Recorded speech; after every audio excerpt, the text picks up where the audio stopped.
Hive Cities might be the most iconic thing in Warhammer 40,000, and the most poorly written and thought-out part of the entire setting. That sentence comes directly from the community's comment sections, not from a design critic or a disgruntled playtester. It earned more engagement than almost anything else in the surrounding discussion because it names something that analytical players had been feeling in the background of every lore deep dive, every world-building thread, every attempt to reconcile the published population figures with the physical reality those figures are supposed to describe. The numbers don't cohere. Nobody had run them systematically. What follows is systematic. 4 reality checks. On-screen mathematics where the calculations are displayable.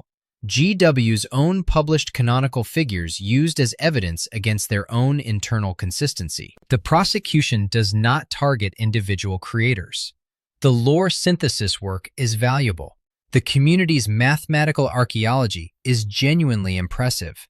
And the fact that fans have spent years doing GW's arithmetic for them is itself one of the central exhibits in this case. The target is the world-building department, exclusively. The charge is specific. GW's canonical numbers aren't merely imprecise. They aren't off in a single direction that might be explained by ambitious exaggeration or conservative understatement. They are simultaneously too small to be plausible megastructures and too large to be economically sustainable or thermodynamically viable. Wrong at both ends in ways that have never been reconciled in nearly 40 years of published material.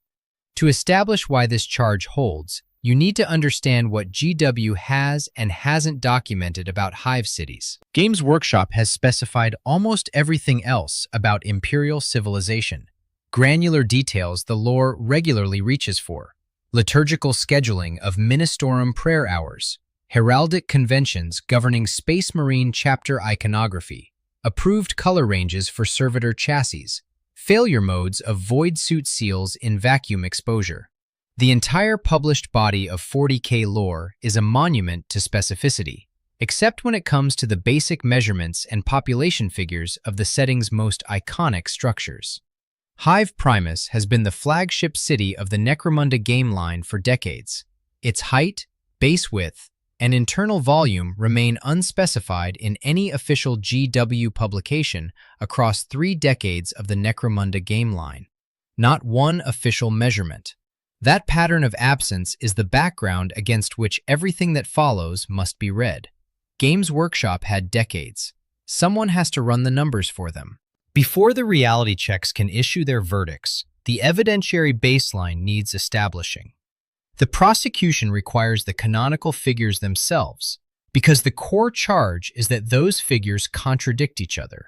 The most thorough compiled summary of canonical Hive City populations in the community comes from Luton09, whose deep dive video on the subject functions as the de facto reference for this topic. His summary of GW's canonical range, anywhere between 5 and 100 billion people in a single Hive City, with a high-end estimate of something like 2 trillion for a Hive world as a whole. A 400-fold variance that fits in a single summary sentence. That variance isn't accidental imprecision. It reflects the fact that even a diligent researcher working through GW's scattered publications can't pin the figures to a single authoritative source.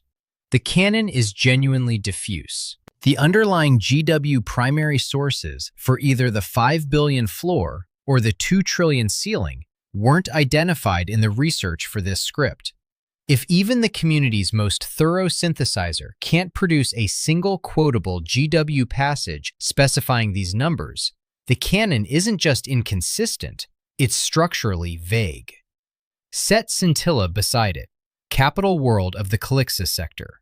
Described in the Dark Heresy 1st edition RPG supplement, published in 2008 under GW license by Fantasy Flight Games, as one of the more prosperous and well-administered planets in the setting. An explicitly functional administrative center governing vast surrounding imperial space as the sector hub.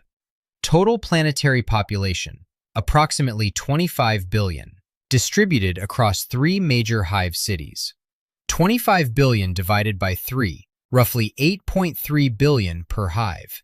8.3 billion sits just above Luton 09's stated floor of 5 billion, barely. It's far below the top of the low to mid-range and approximately 240 times lower than the 2 trillion figure GW offers for an entire Hive world. Scintilla doesn't contradict the lower bounds of the range. It flatly contradicts the upper tier. A sector capital, one of the better administered worlds the setting has to offer, has a total planetary population that the high-end canonical figure treats as barely worth counting. Then introduce Hell's Reach. Published GW material on Armageddon carries the specific description. By Hive standards, Hell's Reach is a little small, with only a few dozen million inhabitants, but that's mostly due to the specialist role it has. The qualifier about specialized function is present, but Hell's Reach is canonically classified as a Hive city, not as a settlement or outpost.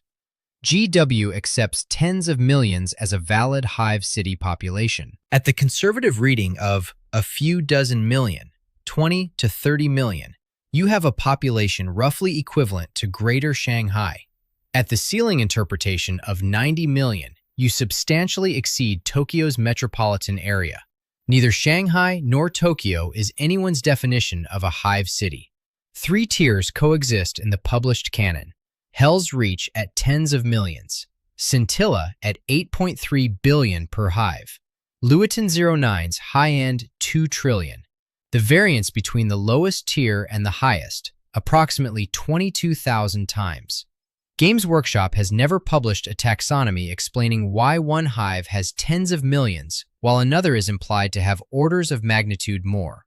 The 3 tiers have coexisted for decades without reconciliation, commentary, or acknowledgement. This is the foundation. Build from here. Reality check 1. Population. The first question, do GW's figures make sense when measured against real-world density benchmarks? They don't, in either direction, which is the point. Take the low end, 5 billion per Hive city. 5 billion people. Asia's current population, roughly. Place those 5 billion into a structure described as spanning a planet's surface with habitation levels stacked vertically for kilometers above and below the planetary crust. Kowloon Walled City in Hong Kong. At its peak in 1987, this compound housed approximately 33 to 35,000 residents within a footprint of 2.6 hectares, roughly 3.5 football pitches. The resulting density was approximately 1.255 million people per square kilometer, among the highest documented urban densities on record. Earth's total land surface area is 149 million square kilometers.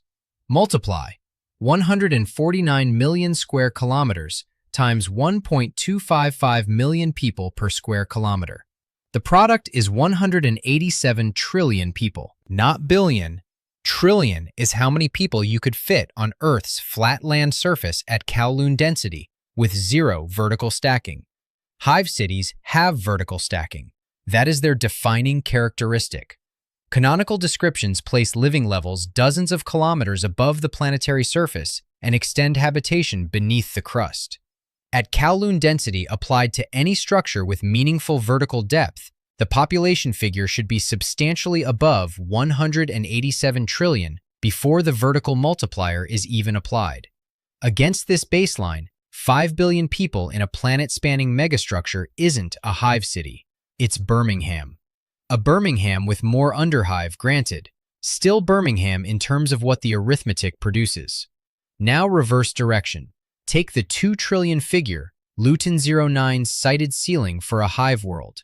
Current Earth population, approximately 8.3 billion. 2 trillion divided by 8.3 billion, approximately 241. The largest canonical population figure GW offers for a single Hive world equals roughly 241 present-day Earths, stacked together on a single planet described as so densely urbanized it can't produce its own food. For a setting that operates on the philosophical principle that every number should be excessive, 241 Earths isn't excessive. It's the number you write when you type 2 trillion and assume it's impressive enough without reaching for a calculator. The community noticed. On the Yak Tribe Games forum, the specialist Necromunda community site, a thread attempted to resolve the ambiguity mathematically, working backwards from Hive Primus's scattered canonical descriptions. Two independent models were constructed from the same source material. Model A yielded 38 million people per cubic mile. Model B yielded 2.9 million per cubic mile. Same fictional city, same canon, same general methodology of working from canonical descriptions, different assumptions about the variables GW left undefined, and a 13-fold divergence in the result. 13 times. That is the direct consequence of GW declining to specify Hive Primus's height, base width, or geometric profile in any official publication across 3 decades of the Necromunda game line. The modelers aren't making incompatible assumptions because they've misread the fiction. They're making incompatible assumptions because the fiction doesn't give them what they need to know. The exhibit that closes Reality Check 1, the 4 quadrillion figure. Somewhere in the community's mathematical archaeology, this number appeared, 4 quadrillion people per Hive world, and began circulating with the apparent authority of official data. The evidence record for this script is clear on this point. No GW publication contains a 4 quadrillion figure for Hive world populations. It can't be found in any codex, rulebook, novel, or licensed supplement across any edition of the game. It's entirely fan-derived, a number the community calculated and began citing because the publisher declined to provide a usable one.